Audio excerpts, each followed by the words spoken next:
I have made millions of dollars hiring overseas, and today in this video, I'm going to break down everything to you so you could grow and scale your overseas team and do exactly what I did. My name is Justin Guerra, and I've scaled 3 multi-7-figure companies before the age of 25. The purpose of these videos are to help you grow your company and help you scale so you could accomplish your goals as well. Today, I'm gonna be going over exactly how to scale a virtual assistant team, what you need to do it so you could go ahead and replicate everything I've done to make millions of dollars using these skills. Number 1, what are virtual assistants and why are they so important? So virtual assistants, or more commonly known as VAs, are essentially people that you could hire overseas to accomplish tasks inside of your business. Administrative tasks, web development, cold calling, marketing, essentially anything that you could possibly imagine. The reason that they're so important is because you could go ahead and hire overseas to accomplish the same goal for a fraction of the cost. For example, as a cold calling company, right? You go ahead and hire 10 Americans, each one is gonna cost you $14 an hour, and they're probably not gonna be as motivated to do that role because it requires so much volume. But you could go ahead and go over to the Philippines and hire somebody for $3 an hour that's gonna work from home and do that same role just as efficiently or even better because that's a normal job inside of their country. So it allows you to do more volume at scale and go ahead and grow your company at a faster rate because you're able to hire much more talent at volume. Now that you know what a VA is and why they're so important to the economy and companies out in the United States, let me give you a few examples of what you could hire a VA for.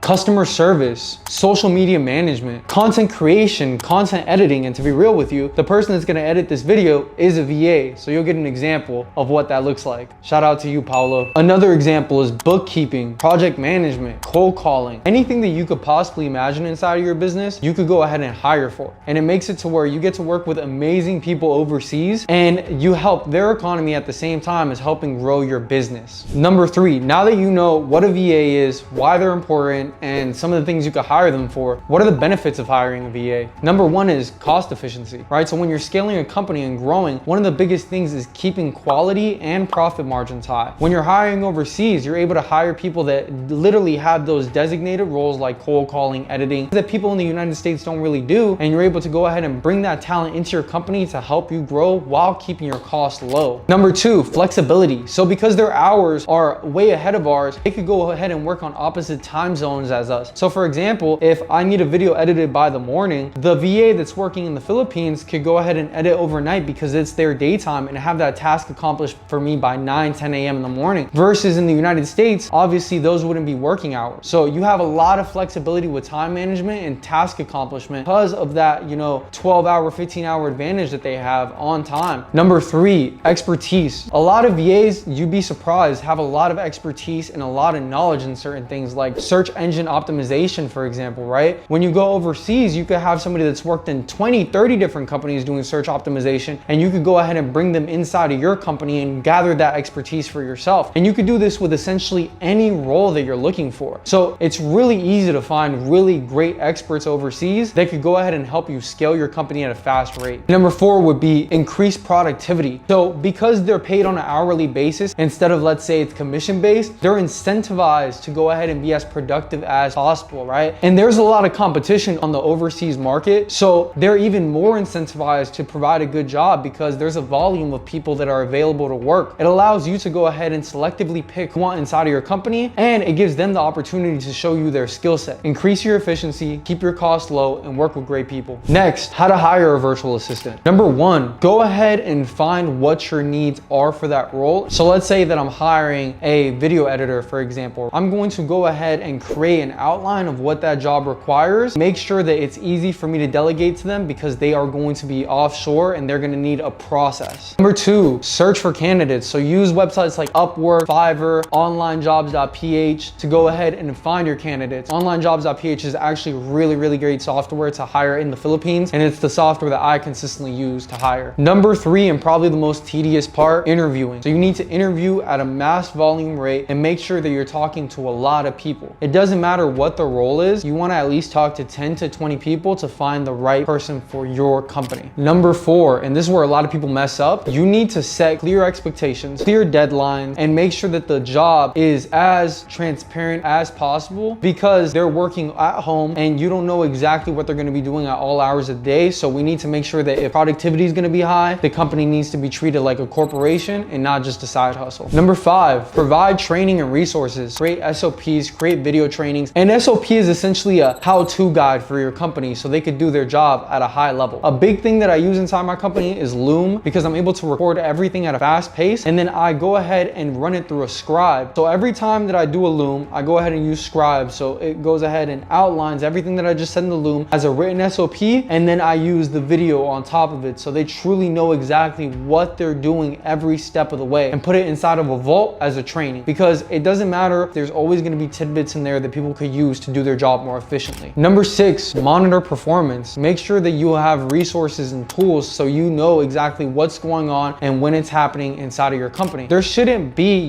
hey, get this done, all right, I'll see you in 2 days. That shouldn't be happening inside your company. You should be able to monitor all performance and monitor hours so you know exactly what you're paying for and how much you're paying. Payroll is a really, really big thing inside of this, and almost this is like having training wheels for your company for when you do hire W-2 employees or for when you do hire 1099 employees. It's going to allow you to really create systems so you could scale your team as fast and efficiently as possible. And since you guys made it all the way to the end of this video, I'm going to go ahead and give you the softwares that I personally use inside of my company to manage my VAs and manage my teams. Number 1, Slack. So I use Slack for all team communications. I store all of my SOPs inside of Slack, and I make it to where everybody and everything is inside of that one software, and it's almost like a knowledge base and a communication hub for my whole entire operation. Number 2, whenever I have project management, I use Asana. The reason I use Asana is because you could create custom dashboards to where you could calculate when a project is being done, if a project is approved or not, or just track how far into your quarterly goals your team is,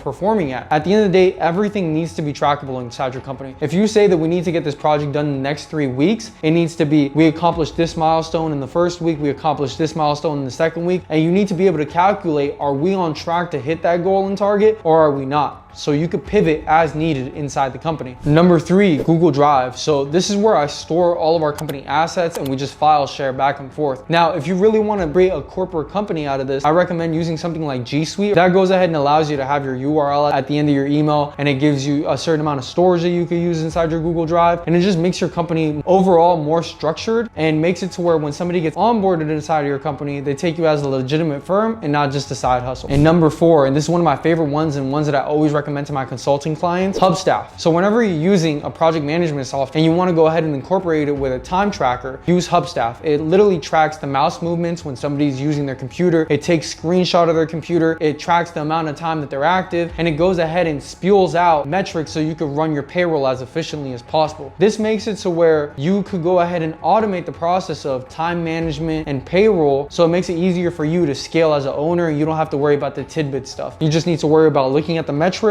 and scaling the operation. And that's what every owner means when they say working on your business instead of in your business. A lot of people think that VAs are only meant for a small task, but it's not true. I've had VAs manage 50 people team for me for cold calling. I've had VAs manage my marketing campaigns. I've known software development companies that are valued at $30-40 million that their whole entire staff is VAs. So it's important to understand that they are not just for small tasks, but they are a true asset to building a large corporation, and they could help you scale to millions of dollars because they've done the same for me. Another thing that you need to keep in mind is that a lot of people think that there's no need for management. Listen, anybody who works at home, it doesn't matter if it's a VA or a 1099 contractor, anybody that works at home is going to need systems for management, because what a company is the combination of people and softwares to support them. If you don't have those two things there in combination, you're just going to be spinning your wheels, not being able to track what's truly happening inside of your company. For me, everything needs to be trackable, and the more you watch my videos, the more you're going to understand the value that I put on metrics. When you're building your VA team, you need to go ahead and create systems to be able to have everything transparent inside of your company, so you know how on target for goal you are, or if you need to pivot. Another thing that's a huge misconception is people just think that VAs are cheap labor. It's not true. There's competition in the market and there's expertise that's needed. You're going to need to have a budget available. Just like anything else, you get what you pay for. So you need to understand that, oh, if I find a developer developer in Bangladesh that could do this website for $50 and then I find one for $1,000, you're probably gonna get a huge quality difference there. You need to just make sure that you're interviewing at mass volume to find the right person for you. Guys, virtual assistants are a huge asset to your company and they're going to go ahead and help you in extreme ways. But on the other side, you need to be able to help them and give them value too, right? I had one VA that was with me for 6 years. His name was Leslie, shout out to you. And